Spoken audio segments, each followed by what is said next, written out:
Sreekutty, welcome okay. To career talk with അവോദ. സുഖമല്ലേ? Course ആയിരുന്നു അവോദ ചെയ്തത്? ഹോസ്റ്റൽ മാനേജ്മെന്റ് ആയിരുന്നു. ഓൺലൈൻ ആയിരുന്നോ ഓഫ്ലൈൻ ആയിരുന്നോ?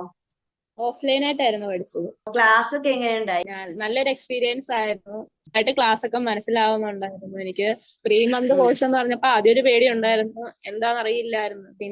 പിന്നീട് അത് പഠിച്ചു തുടങ്ങി. ജാബ് സെഷൻ ഒക്കെ അറ്റൻഡ് ചെയ്തില്ല? ഇപ്പൊ നമുക്കിപ്പോ ഒരു ഇന്റർവ്യൂവിനകത്തില് ഫെയിൽ ആയെന്ന് വെച്ചു, അപ്പൊ അവരെന്നാലും പിന്നെയും കോൺഫിഡന്റ് വന്നിട്ട് അത് കുഴപ്പമില്ല, അടുത്ത പ്ലേസ്മെന്റ് ഉണ്ട്, പേടിക്കൊന്നും വേണ്ട, ഇങ്ങനെ ജാബ് അറ്റൻഡ് ചെയ്താൽ മതി, അത് എങ്ങനെ അറ്റൻഡ് ചെയ്യണം എന്നൊക്കെ എല്ലാ രീതിയിലും അവർ പറഞ്ഞു തരുന്നുണ്ടായിരുന്നു. അപ്പം നല്ലൊരു അഡ്വാൻറ്റേജ് ആയിട്ട് തന്നെ തോന്നി. അവോദയിൽ ഇപ്പൊ 41+ കോഴ്സുകൾ ഉണ്ട്. അപ്പൊ പുതിയൊരു കുട്ടി അവോദയിലോട്ട് ജോയിൻ ചെയ്യാൻ വരുവാണെങ്കിൽ ശ്രീകുട്ടി എന്താ അവരോട് പറയാ? അപ്പൊ ഞാനും ഹോസ്പിറ്റൽ മാനേജ്മെന്റ് പഠിച്ചു, അത് എനിക്ക് പ്ലേസ്ഡ് ആയി, ഇന്റേൺഷിപ്പിന് കയറാൻ പറ്റി. അപ്പൊ അവർക്കും അത് ഇപ്പം ഏത് കോഴ്സ് ആയാൽ തന്നെയും അവിടെ ഒരു പ്ലേസ്മെന്റ് ഉറപ്പാണെന്നുള്ള ഒരു ഇത് ഉള്ളത് കൊണ്ട് ഞാൻ അവരോട് പറയാം അവിടെ പോയി പഠിക്കാനും.